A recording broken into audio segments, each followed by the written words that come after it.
Ok, semana 4 entonces de estudios sociales de séptimo. Comparto pantalla. Ok, en esta semana 4, como les dije, tenemos la ruta de aprendizaje, que es esta que está acá, que es del 3 al 9 y del 10 al 16. Ya ahorita les explico por qué vienen esas 2 semanas. Para esta semana corresponde de la página 51 a la 64, que es con la que concluimos la primera unidad de la antología, que es todos los temas que entran en este primer examen. Recordemos, primera unidad, primer examen. Segunda unidad es la materia del segundo examen. Y tercera unidad es la materia del tercer examen. Entonces, esta semana concluimos la primera unidad, es decir, que hoy estamos terminando el tema de los que ya van a entrar para el primer examen. ¿Ok? Y también recordarles que hay ahí pendiente una tarea con valor de 5%. Nos vamos para la antología, bueno, la plataforma. Aquí está la actividad sumativa que tiene un valor de 4% que cierra este domingo 9 de marzo.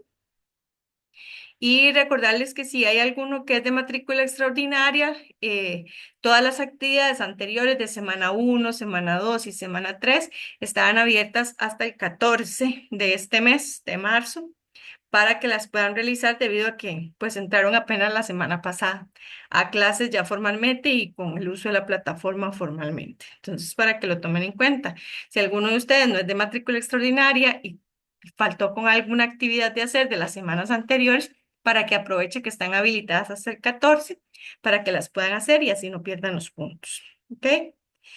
Vamos a la antología. Como les dije, para esta semana terminamos la primera unidad, que es toda la primera unidad, ¿verdad? Casi que de página 1 a página 67, 64 por ahí, sin contar las prácticas, ¿verdad? Que no se hacen de la antología. Toda la primera unidad es lo que va a entrar en el examen que va a ser dentro de 15 días. Entonces, para que lo tomen en cuenta. Para esta semana 4 finalizamos esta primera unidad con el tema de lo que es Grecia y Roma. La semana pasada vimos Mesopotamia y Egipto. Estamos viendo las civilizaciones antiguas después de todo el proceso de hominización, ¿verdad? Que vimos. Entonces vamos a empezar con Grecia y Roma. Hablar de Grecia y Roma es un poquito complejo porque son muchas características, son muchas ciudades que conforman estas dos grandes civilizaciones que son Grecia y Roma y también porque su poderío, su imperio duró por muchos años, ¿verdad? Y fueron apoderándose de más y más y más territorios. Por eso tienen diferente cantidad de pueblos, diferentes batallas. Su organización o su estructura política y económica, tanto en Grecia como en Roma, fueron cambiando conforme pasaron los años. En el caso de Roma va a cambiar de religión al cristianismo, ¿verdad? Más adelante. Y en el caso de Grecia tenemos Atenas y Esparta, que son dos ciudades muy importantes de Grecia, que se van a estar siempre peleando y disputando pues el poder, ¿verdad? Como les decía, tanto Grecia como Roma empezaron siendo unas pequeñas ciudades con poder y se fueron agrandando y agrandando en territorio, y esto significa que tenían a cargo más cantidad de personas, más comercio, tenían que liderar en territorios mucho más lejanos, apoderarse de parte del mar también, ¿verdad? Para poder comerciar. Entonces, vamos a empezar con Grecia. Grecia la dividen como en varias, ¿verdad? En este caso tenemos Grecia antigua, que es la formación que se dio. Grecia se va a formar en los Balcanes, esto es en Asia y en las islas del Mar Egeo. Como les dije, siempre están rodeados por mar porque las rutas comerciales son muy importantes, ¿verdad? En este caso vamos a tener el Mar Egeo como una de las fuentes marítimas en las cuales se va a formar Grecia. Por acá viene un mapita que es un poquito más antiguo, vamos a agrandarlo acá un poquito. De donde ustedes, bueno, aquí está el mar Mediterráneo, abajo del mar Mediterráneo, si lo imaginamos, está África, ¿verdad? Aquí está el mar Mediterráneo y luego tenemos acá el mar Egeo, que es donde estamos diciendo que se encuentra ubicado, donde inicia todo lo que es esta civilización que es Grecia antigua. ¿Ok? Dentro de características de Grecia, bueno, Grecia recordemos que está cerca del mar, tiene un clima variado, esto le va a ayudar a obtener diferentes tipos de productos, ¿verdad? Para poder comerciar. Y la costa siempre va a ser un eje importante para las batallas, para las luchas y para el comercio. ¿Ok? Vean que aquí se me olvidó marcar. comercio por las rutas marítimas. Ok, actualmente podríamos decir que parte de lo que fue esa Grecia antigua es lo que hoy conocemos donde está ubicado Turquía, por decirlo de alguna forma. En el caso de los griegos, su cultura recibe un nombre que es la cultura minoica o cretense, así es como se le conoce al tipo de cultura que tenían los griegos, ¿verdad? La forma de comportarse de ellos, la forma de vestirse, lo que comerciaban. La ciudad más importante de Grecia antigua o la primera Grecia que se formó, su ciudad más importante fue Micenas, por eso se los marqué por aquello que se los pregunten en el examen, ¿verdad? Acá están los micenas. También había otro pueblo muy importante cuando se originó Grecia, que fueron los dorios. Algo importante de los dorios es que ellos utilizaban armas de un material muy importante que era el hierro. También recordemos que dentro de los pueblos griegos tenemos a los espartanos, ¿verdad? No sé si alguno de ustedes recuerda la película 300 o ha visto la película 300. Esparta es uno de esos territorios junto con Atenas. Esparta y Atenas van a ser territorios griegos, ¿verdad? Y van a ser una de las principales ciudades que va a tener todo el imperio griego, por decirlo de alguna forma. ¿Ok? Dentro de la organización que tenían los griegos, ellos estaban organizados en ciudades. Estas ciudades se llamaban estados o polis, así es como se les llamaba a las ciudades griegas. Por si ven la palabra polis, significa que son ciudades, ¿verdad? Estas ciudades que tenían los griegos o las polis tenían su propia economía, su propia cultura, sus propios vínculos religiosos, ¿verdad? Recordemos que, como les dije al inicio, los griegos empezaron siendo un solo pueblo que poco a poco se fue extendiendo, ¿verdad? Por Asia Menor y fueron adquiriendo otros pueblos que ya estaban ahí. Esos pequeños pueblos se fueron haciendo en pequeñas ciudades que todos pertenecían a Grecia. Esas pequeñas ciudades se llamaban polis. Cada ciudad de ellas tenía su cultura, su economía y su vínculo religioso. También tenemos a los espartanos, que como si alguno ha visto la película y lo recuerda, los espartanos eran un estado muy militarizado, es decir, casi que desde que ellos eran pequeños se les inculcaba la parte militar, era muy importante para ellos. Entonces se puede decir que prácticamente si necesitaban a alguien para luchar o para la guerra, eran los espartanos. Hay algo muy importante acá, que yo se los marqué, que se llaman las famosas guerras médicas. Estas guerras médicas, bueno, fue un periodo en que los griegos se unieron, todos los pueblos, para tratar de derrocar a los persas. Por eso se llaman las guerras médicas, donde todos los pueblitos de estos griegos, que yo les dije que conforman todo lo que es el imperio griego, se unieron entre sí para hacer una sola lucha para ganarle a los persas, como que no se llevaban bien con los persas. Ok, también tenemos Atenas. Recuerden que les dije que dos ciudades importantes de los griegos eran Esparta y Atenas. Dentro de Atenas tenemos algo que se llama el siglo de Pericles. ¿Por qué es el siglo de Pericles? Porque Pericles fue un gobernante, por decirlo así, de Atenas muy importante.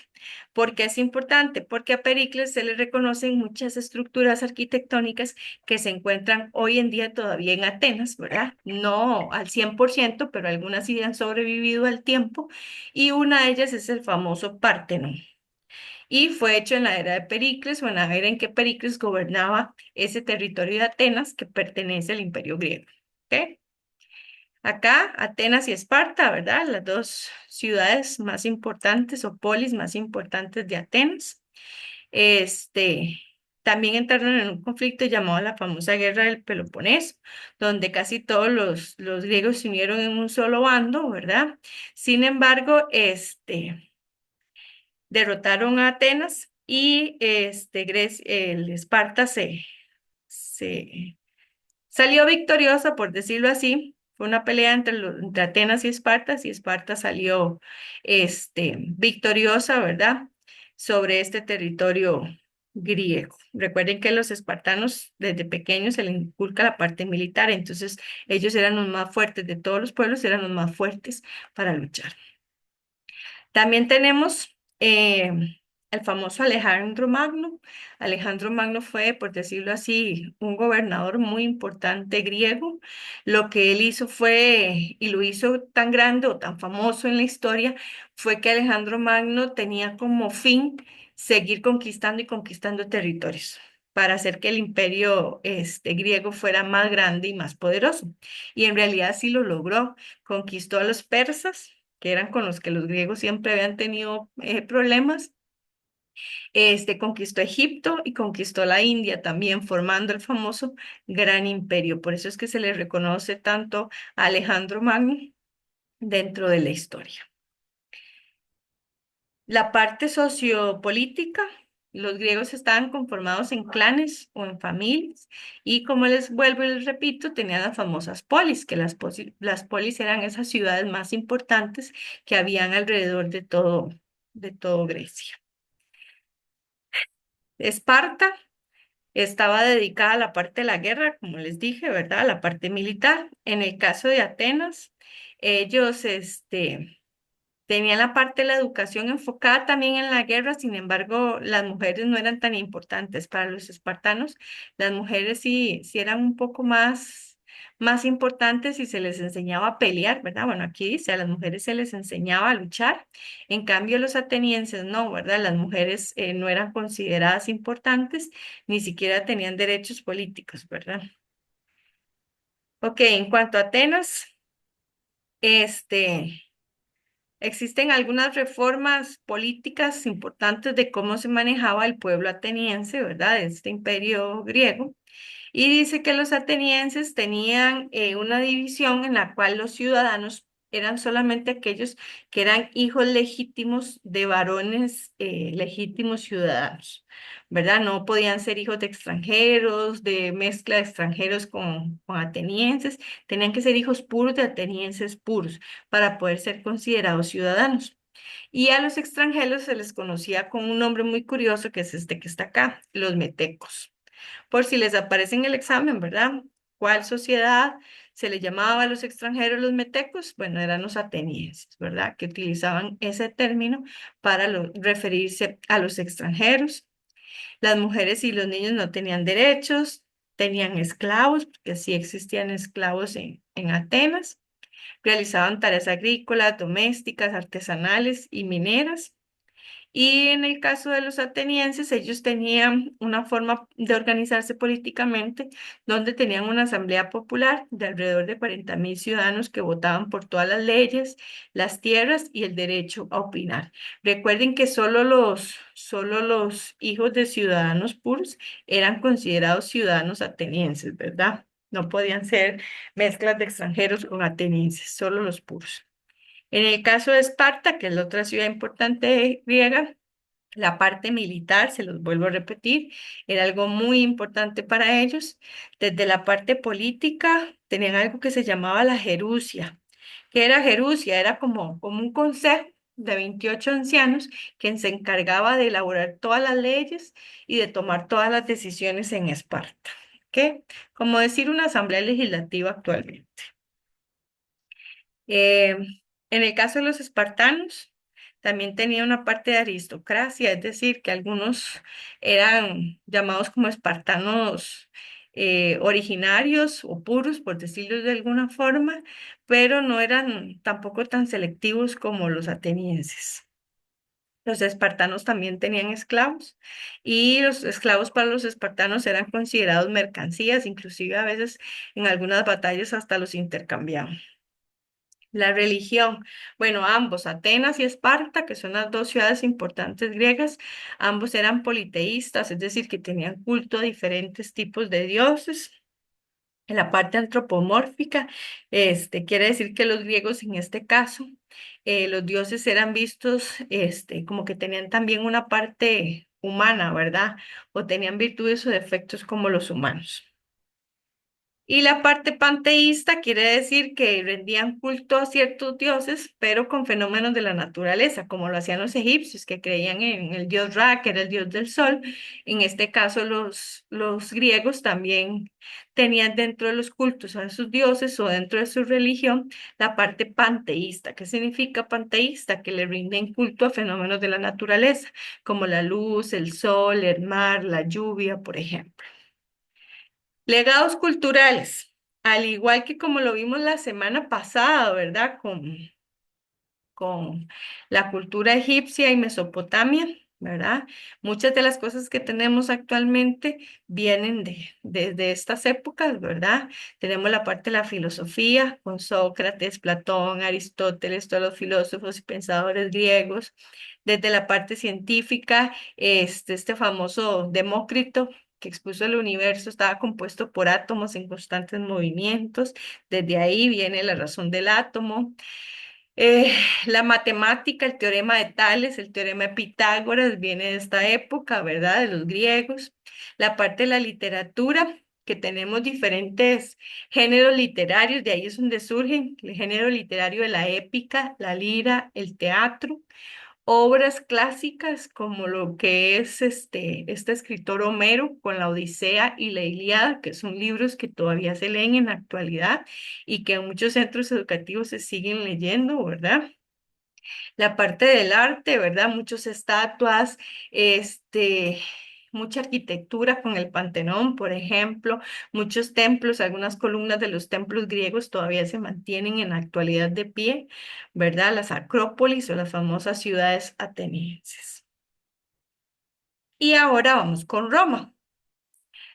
Primero tenemos a los griegos, la civilización griega queda ahí, casi que va terminando con Alejandro Magno, por decirlo de alguna forma, y viene su sucesora.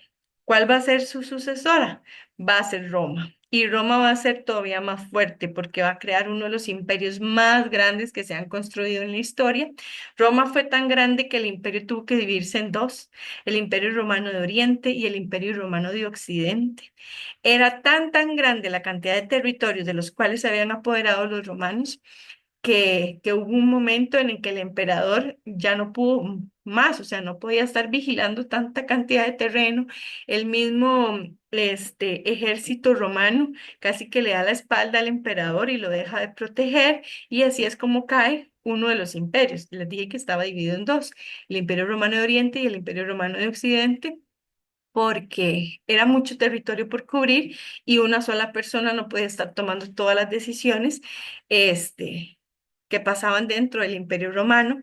Es uno de los imperios más largos de la historia y aparte de eso es uno de los imperios que nos deja mucha estructura, por decirlo así, que se mantiene en la actualidad. Los acueductos romanos fueron una innovación increíble. Fue las primeras ciudad romana que tuvo agua potable en su ciudad, porque eso no sucedía. La gente tenía que desplazarse a las afueras para ir por pozos de agua para llevarlos dentro de la ciudad. Obviamente todo el problema de la sanidad, de bañarse, de limpiarse, de lavar alimentos, de cocinar, no era tan bueno. Roma solucionó ese problema con unos acueductos que se mantienen hasta en la actualidad. Son unos acueductos elevados, no van sobre el suelo, no son alcantarillas, sino que van como si fuera un puente elevado y el agua corre desde las montañas hasta la ciudad.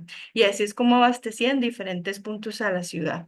La parte del Coliseo Romano, por ejemplo, y también vamos a tener pues todo el trasfondo religioso de lo que fue la cultura romana también.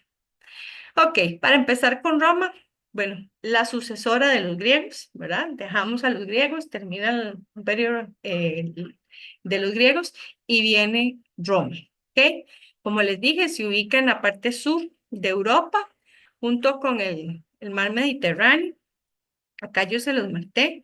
Todos estos territorios que están acá, lo que hoy conocemos como España, como Italia, como Francia, esta parte de Asia, Medio Oriente, todo esto que está en gris, todo esto, casi que es toda Europa y Asia Menor, era el Imperio Romano, para que se den cuenta de la gran extensión de territorio que era y porque fue uno de los mayores, imperios de su época. Ok, dice que la influencia del Imperio Romano desarrolló todo un modelo de civilización ya que tenía mucha cantidad de recursos, vean toda la cantidad de países, ¿verdad? Como los conocemos actualmente, que abarcaba el Imperio Romano, entonces tenía mucha abundancia de materia prima, tenía muchos bosques, tenía mucha franja de mar también para comerciar, y esto hacía que el Imperio Romano pues tuviera mucha importancia. El Imperio Romano también se va a dividir como en etapas, ¿verdad? Inicia con Rómulo, que fue su primer emperador, de ahí es donde surge el Imperio Romano, para que lo tengan ahí en cuenta. Este, los romanos tenían algo que se llamaba una asamblea, que esta asamblea era conformada solamente por hombres, ¿verdad? En edad militar y tomaban las decisiones junto con el Senado o el Consejo de Ancianos, ¿verdad? Que eran quienes conformaban pues todas las decisiones que necesitaba el Imperio Romano junto con el emperador. Luego Roma pasa por un cambio y ese cambio va a traer algo que se llama la república. Roma se convierte en una república. ¿Qué quiere decir esto? Que va a empezar a tener más poder en diferentes territorios y va a imponer toda su soberanía sobre esos territorios. Obviamente, también hay división de clases, están los que tienen dinero, los que no tienen dinero, y obviamente también van a tener esclavos, que son los que se van a dedicar a cierto tipo de trabajo en el Imperio Romano. Ok, desde la parte religiosa, política, administrativa, Roma estaba dividida en todos ellos, ¿verdad? Y tenía personas asignadas para tomar esas decisiones en todo ese montón de territorios que ya ustedes vieron en el mapa que conformaban el Imperio Romano. Roma tenía algo que se llamaban los ciudadanos y los no ciudadanos. Y también, como les dije, tenían esclavos. Los esclavos por lo general eran prisioneros que ellos tomaban de las guerras o eran los hijos de los esclavos que seguían como pues con esa tradición, ¿verdad? Algunos esclavos, por ejemplo, como eran tomados prisioneros de guerra, muchos de ellos pues a la guerra iban todos, ¿verdad? Entonces habían personas que también eran preparadas, que sí tenían algún tipo de nivel de enseñanza, ¿verdad? Y pues se les podía asignar ciertas tareas diferentes a uno que no supiera leer o que no supiera escribir. También tenía algo llamado los patricios, que eran los descendientes de los fundadores de Roma, los plebeyos, que eran originarios de pueblos que habían sido dominados por los romanos. Recuerden que Roma se fue extendiendo y dominando y capturando territorios. Los clientes, que eran hombres libres con derechos civiles limitados, sin embargo, no tenían voz ni voto, ¿verdad?, en las decisiones romanas. En la parte de economía, Roma era una monarquía, o por decirlo así, tenía un emperador que era quien la dirigía. También estaba dedicada a todo lo que era la ganadería, las rutas comerciales, toda la producción agrícola, ganadera, manufacturas, muchas cosas que se seguían importando de algunos lugares griegos y fenicios. La mayoría de ellos era gente que vivía en el campo, cultivaba su tierra, cuidaban el ganado y así era como se intercambiaban pues los productos. Recuerden que Roma tiene mucha parte de mar, ¿verdad? Entonces era fácil llevar barcos con productos pues de un lado a otro, como el trigo, la vid, los olivos, árboles frutales, hortalizas, legumbre, lino, ¿verdad? Para hacer ropa, eran transportados por medio de mar y por medio de tierra también. La religión romana, los romanos eran parecidos a los griegos, ¿verdad? Eran politeístas y antropomorfos, pero después se van a convertir al cristianismo. Dentro de los legados culturales romanos, tenemos algo que se llama el derecho romano, que se basaba en lo de dar a cada cual lo suyo y no dañar a nadie, ¿verdad? Era como la teoría de ellos para tratar de tener una convivencia pues sana entre los mismos romanos. Sin embargo, hacer Roma tan grande y tener tantos territorios, pues era muy difícil controlar eso y le va a jugar mal, ¿verdad? Porque al final de cuentas el Imperio Romano cayó, su emperador cayó y se derrumbó, ¿verdad? Y ya después quedaron pues conformados los países como los conocemos actualmente. El idioma latín, que era el que ellos utilizaban, construcciones que se mantienen todavía en pie, como lo es el Coliseo Romano, ¿verdad? Que era donde se realizaban las fiestas o la parte donde el pueblo y el emperador se entretenían, ¿verdad? Era la forma de entretener, los acueductos, los templos, anfiteatros, los puentes, la estructura, si ustedes ven las ventanitas del Coliseo, que son así como circulares arriba, esa forma geométrica de todas estas ventanitas del Coliseo romano, esta estructura redondeada, fueron los que se utilizaron en mucha parte de la arquitectura romana, porque se dieron cuenta que podían construir varios niveles y soportar el peso, manteniendo esa figura, ¿verdad? En las entradas, en las puertas y en las ventanas para sostener grandes estructuras. Lo del cristianismo, ¿verdad? Que Roma era politeísta, creía en varios dioses y al final de su época, con la entrada del judaísmo, empezó a convertirse al cristianismo. Todas las películas de Semana Santa y eso que hemos visto, ¿verdad? De los romanos y el problema con los judíos y demás, este, es como termina el Imperio Romano convirtiéndose pues al cristianismo también. Y luego vienen las actividades. Recuerden que estas no son obligatorias hacerlas. La única que son obligatorias es la de la plataforma. Y aquí termina la primera unidad, porque ya esto es segunda unidad. Ya esto es para el segundo examen. ¿Qué quiere decir? Que casi que de la página 1 o 2 a la 64 es lo que va a entrar en el examen, ¿verdad? En este primer examen. Todo lo de la hominización, las primeras civilizaciones, Egipto, Mesopotamia, Grecia y Roma, que fue lo que acabamos de ver, es lo que les va a entrar en el examen. Recuerden que en la antología, si ustedes se vienen a la página principal, aquí si bajamos, hay un índice, un contenido, ¿lo ven? Y viene por unidades.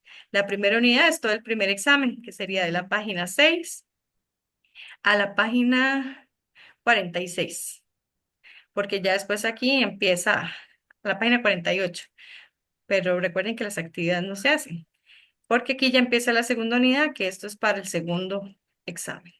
Entonces, de la 6 a la 46 más o menos, estos son los temas que van a entrar para el primer examen de estudios sociales. No sé si tienen alguna duda, chicos. Estos que están en verde son los temas que van a entrar en este primer examen. Profe, buenas noches. Hola, Una pregunta. Vamos dime. a ver. Hay que aprenderse, es que es demasiado amplio este tema Sí. de Roma y todo esto, ¿verdad? Yo pensé que lo de los simios y todo eso era difícil, pero ya esto se las trae. Hay que aprenderse con puntos y comas el papá, el hijo, el otro. No, vea, yo siempre les digo, lo que son fechas o siglos o nombres así estrictos y eso, no. Y si viene alguna pregunta así en el examen, yo siempre les doy los puntos, porque yo no soy partidaria que las cosas tengan que aprendérselos así. Para mí es Ujú, más importante como que ustedes tengan el conocimiento general de la importancia que tuvo cada una de las civilizaciones, ok. los legados culturales, que es lo que viene siempre al final de cada Ujú. civilización que los mantenemos hasta hoy en la actualidad. Para mí eso es como lo más importante que ustedes pues tengan que aprender. Por Es como ejemplo, saber entender la historia, exacto, entonces. o el papel de Alejandro Magno, por ejemplo, que venía y Ujú, que les estaba contando, o el papel de por qué el Imperio Romano fue tan importante, porque tenía tanto territorio, tenía tanta costa, ¿verdad? Y se extendió por un montón de lugares, ¿verdad? Y cómo pasó de ser politeísta al cristianismo, ¿verdad? Por eso les dije, acuérdense de las películas de Semana Santa.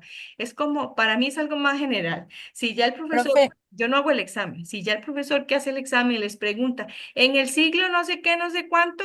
O sea, si les pregunta por siglos, yo esa pregunta se la doy. Eso sí, ustedes sí, tienen que saber dónde están ubicadas cada una de las civilizaciones, ¿verdad? Si están en Asia Menor, si está en África, si está entre ujú. Europa, o la que estaba en el mar Egeo, ¿verdad? Como los griegos, que es muy importante, o la que vimos la semana pasada en Mesopotamia, ¿verdad? Que se encuentra entre el río Tigris y el Éufrates, ¿verdad? Entonces, esas Profe, tal como esas religiones, porque los atenienses y los romanos vienen siendo como que adaptaron esa religión muy similar. También exacto. eso de las religiones. Sí, lo de la religión es que ellos eran politeístas y antropomórficos. Ujú, Politeístas es que creían en varios dioses y antropomórficos es que le daban a sus dioses características humanas, por ejemplo. Ujú, ujú. Y en el caso de los romanos, que empezaron siendo politeístas y antropomórficos y terminaron convirtiéndose al cristianismo. De acuerdo, profe, gracias. Con gusto. ¿Quién Hola, más? Una buenas noches, pregunta. profe. Mm, Sí, ¿usted es la que tiene Yo- la mano levantada? sí, Ok, perfecto, dime. profe, una consulta. Es que yo veo que el calendario que dice pruebas escritas de primer semestre dice versión A y versión B. Ujú. Que a nosotros qué nos toca. A ustedes Y les toca de lunes a viernes, porque hay una ah, versión que es solo sábado y domingo. A ustedes les toca de lunes a viernes. Y para la próxima tanda, para la segunda tanda de exámenes, su calendario va de lunes a viernes y como en la segunda tanda sí toca examen ya de cívica, porque cívica solo tiene 2 exámenes, se extiende al lunes siguiente para hacer el examen de cívica. ok. Y otra consulta, profe, ¿ustedes nos mandan un link en el sentido como en qué hora nos toca La o... próxima semana posiblemente nos mandan de coordinación académica las listas de ustedes y todas las directrices de la escuela, el horario en que tienen que ir. Séptimo, octavo y noveno casi siempre se maneja que entren a las 5:30 y Ah, décimo y undécimo a partir de las 7 de la noche. Pero igual nosotros la próxima semana les estamos enviando el correo con toda la información y pues obviamente el calendario de qué día toca cada examen, bueno, igual como viene en el de la plataforma, pero para recordarles específicamente qué día les toca cada examen, porque hay gente que matricula solo 3 materias y hay gente que sí lleva 6, ¿verdad? ajá. Profe, y otra consulta, estas 3 semanas que nos quedan, o bueno, como 2 semanas que nos toca el 18, vamos a seguir viendo A eso bueno, vamos. Vean, aquí, aquí en la plataforma, bueno, esta semana 4, que es esta semana, hay una actividad que ustedes tienen que hacer que vale 4%. La próxima semana, que es del 10 al 16, que es semana 5, hay una tarea. Esta tarea, ya desde esta semana, ustedes la pueden abrir y pueden irla revisando, porque las tareas sí son un poquito más extensas, tienen que formar un documento, subirlo a la plataforma. Desde ya, ustedes pueden abrir la tarea, este, e ir viendo las instrucciones de lo que tienen que hacer para que lo hagan con tiempo. Si usted ve la próxima semana, no hay clase, ve que no hay actividad, solo entrega la tarea. Es ujú. para que ustedes se dediquen a estudiar porque la siguiente semana es examen, semana de exámenes, para que ustedes se dediquen a estudiar y para que se dediquen a hacer esta tarea. Entonces no hay clase como tal. En mi caso, porque el curso mío está hecho así, ¿verdad? No sé el de los demás profes y las demás materias. Ah, ok, entonces eso quiere decir que a partir de la otra semana no vamos a recibir No, ustedes clases, se solo dedican las, a repasar y a hacer esta tarea y a subirla a la plataforma. ya, entonces cuando terminan los exámenes, ya empezamos otra Volvemos vez de con la unidad nuevo, 2. que sería la semana, porque ve, semana del 17 al 23 es semana de exámenes. Ujú. Y nos volveríamos a ver el 24 de marzo. 24 de marzo. Ah, ok. Era eso, profe. Muchísimas gracias. Con mucho gusto. No sé si alguno tiene alguna duda porque ya se me está acabando el tiempo de Zoom. Dice un compañero que escribió, Ajá. profe, una pregunta. ¿Usted nos da prácticas para los exámenes? No, la semana pasada alguien me hizo la misma consulta y yo les dije que no. ¿Por qué no?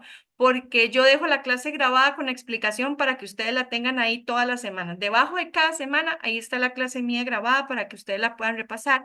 Y segundo, yo no soy la que hace el examen, lo hacen otros profesores de otras sedes. Entonces yo ni siquiera sé qué van a preguntar en el examen. Y ha pasado de que a veces uno hace una práctica y como uno no hace el examen, vienen otras cosas completamente diferentes o formas diferentes de preguntar y a veces hay estudiantes que hasta se han enojado y de todo porque dicen, es que no entró lo que venía en la práctica, es que la práctica primero no es el examen y segundo, yo no soy la que está haciendo el examen. Entonces, para evitar ese tipo de cosas, mi aporte es que todas las semanas les dejo la clase grabada debajo de cada semana para que ustedes la puedan volver a repasar. No sé si algún otro tiene alguna consulta. Recuerde que profe, la otra, pregunta. dime. Para los que trabajamos de noche, ahí cuando vamos a hacer el examen nos dan comprobantes. Sí, Ahí está Cintia, que es Ok. la administrativa. Ella les da el comprobante. Si usted va toda la semana, entonces usted el lunes puede hablar con ella para ver si tiene que pedir un comprobante todos los días o si lo pide al final el viernes para que ella se lo haga todo completo. Pero mejor el lunes, si le toca ir el lunes a hacer examen, el lunes le consulta a Cintia. Cuando nosotros mandamos también el correo la próxima semana indicándoles que es en la escuela San Francisco de Asís, en tal horario, que no sé qué, también ustedes pueden imprimir ese correo y lo pueden, o se lo pueden enseñar a su jefe como comprobante, ¿verdad? Y ya cuando van a semana de exámenes, ya piden el comprobante oficial también. Ok, gracias, profe. Con gusto. Recuerden entonces que la otra semana es tarea y para que repasen, ¿verdad? Entonces no vamos a tener clase como tal.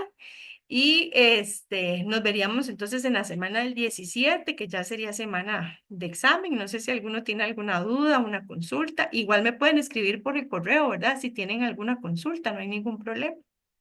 Profe, no entendí, esta semana ya es la única que nos queda de clases, ¿es así?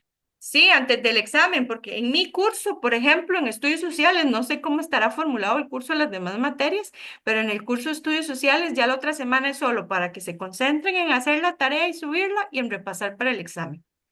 Ya hoy Ok. terminamos los temas.